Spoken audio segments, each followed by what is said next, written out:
I don't train 6 days a week. I don't do crazy volume, and I don't follow some trendy influencer program. I train 3 days a week, and I look better now than I ever did hitting the gym almost every day. And in this video, I'm going to share a simple system that actually works. I stopped chasing pump workouts and started chasing progression. Let me repeat that again. I didn't do pump workouts anymore. I started chasing progression.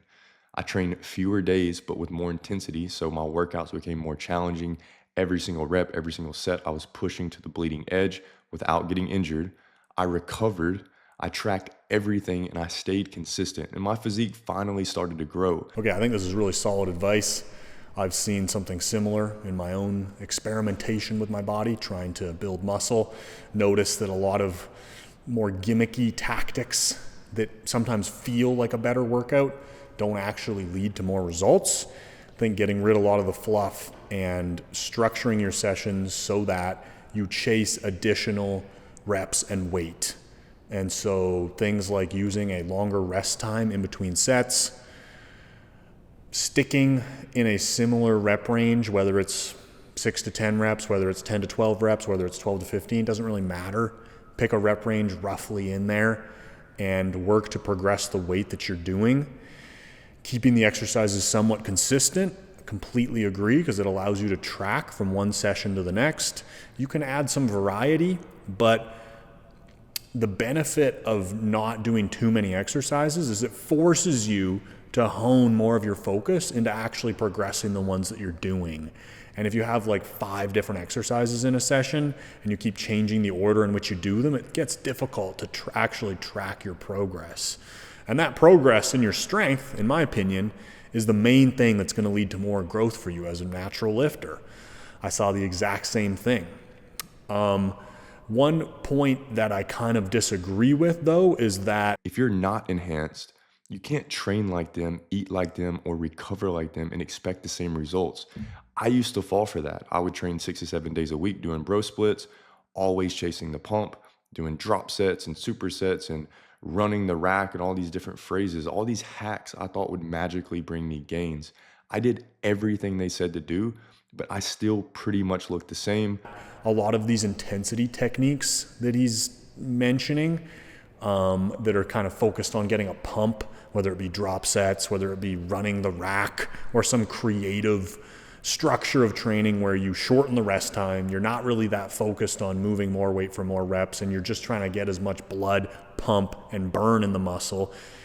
It can also be useful, but I think the issue a lot of people run into is that the workout that feels the most intense or is the most creative or sounds the most crazy isn't always tightly linked with encouraging your ability to continue to build strength. And so that's the main point that's beneficial, but you can still utilize some of these intensity techniques. And personally, I think marrying the ideology of let me focus on building strength in the beginning of the workout, keep my movements pretty consistent, keep a certain rep range, and attack every set, trying to add a rep each workout till the reps get up to the top of the rep range, then increase the weight, let the reps fall back down, repeat this process, use a longer rest time to let your muscles recover more so that each set you do, you can push closer to your maximum output and you're not incurring too much fatigue kind of carrying over from one set to the next. Track everything you're doing, keep the exercise semi-consistent. That should be the beginning of your workout. 2 to 8 sets of that, let's say, in a given session. Then the end of the workout, I think these pump techniques are very effective. And I think this idea of let's crank up the intensity and demand on the muscle in terms of getting as much blood in there as possible, trimming down the rest time, adding intensity techniques like drop sets, partials, myo reps, whatever kind of creative structure you want to use to make it feel more intense. That ideology where you're like, how can I get as much blood into the muscle? How can I make the muscle burn as much as possible?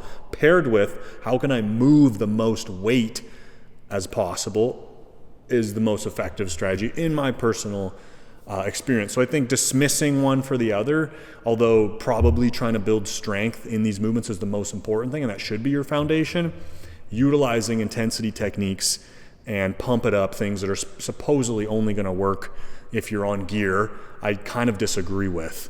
And I haven't been using testosterone for that long, I guess 3.5 to 4 months now, but I've seen basically all the same principles so far to apply, in that the majority of my growth seems to still come from those same fundamentals of chasing more weight and adding more strength. And I haven't noticed any drastic difference in that all of a sudden these pump techniques and intensity techniques disproportionately lead to more growth because now I'm not 100% natural. I'm not going to say definitively that that's the case, but I think it's a misconception, and maybe there's a point to be made that if you're, running a bunch of different compounds and you're on heavy doses of everything, that these intensity techniques work better. I'm not sure. I haven't experienced that.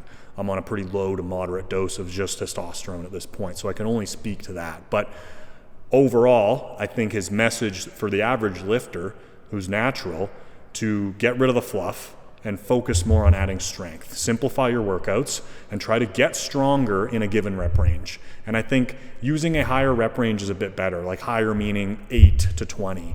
I think if you start going below 8, in my personal opinion, your risk of injury goes up. Doesn't mean that you're going to get injured, but if everything isn't moving, ideally, something that feels like a little bit of a tweak can actually turn into like a minor tear or a pull, in my experience, a pulled muscle. So I think given that you need to increase the weight in any given rep range,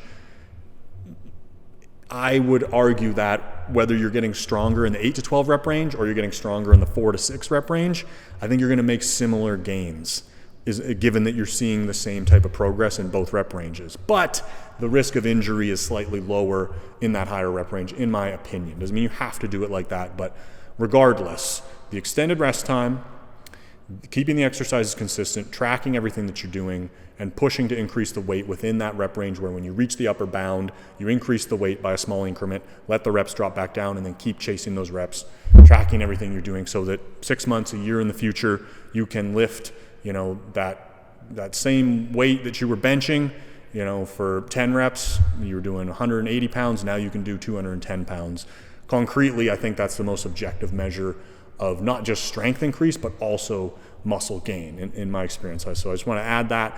I think this is very good advice. I agree with what he's saying, but I also think that's maybe a little bit of a misconception that people who are not natural, all of a sudden the rules are completely different, and that there's no use or benefit of more creative, shorter rest time, structured workouts that are directed towards more of a burn, lactic acid buildup, and pump. I think that's more useful at the end of the session when you're more fatigued anyways, and that both perspectives can be utilized as tools that will help you to grow. The last thing, this idea that you only need to train 3 times per week to build muscle. I think in the beginning, as a beginner, that is good advice, but I also think that the mechanism of increasing your frequency and how often you hit the muscles is an additional lever that you can pull to produce more gains. And so I think, maybe after a couple of years of just doing, whatever split he's recommending 3 times a week, as you get more advanced, something that you can change is increasing your frequency. I've seen that to produce more growth. Obviously, you've got to balance the amount of work or stimulus that you're putting on the muscles with your recovery, but your body adapts to the stress or load that you put on it over time. And this 3 times a week workout, even if you're progressing the weight and reps in each session, eventually that probably will start to plateau. And something that can be another tool in your kit to get more gains is to try increasing the frequency and maybe go to 4 or 5 or 6 times a week, given that you want more and that you want to dedicate more time to your workouts, which not everybody wants to do. But just as a small caveat, I don't think there's anything uniquely beneficial about just going to the gym 3 times a week. And I think as you get more advanced, it actually could benefit you more to experiment by increasing that frequency variable, training a little bit more often to potentially create even more stress and stimulus to lead to more muscle adaptation. I saw that in my case, increasing frequency to be a pretty useful way to get some additional arm gains and some additional leg gains. So all food for thought, all things for you to consider. And at the end of the day, thanks for watching. Appreciate your time.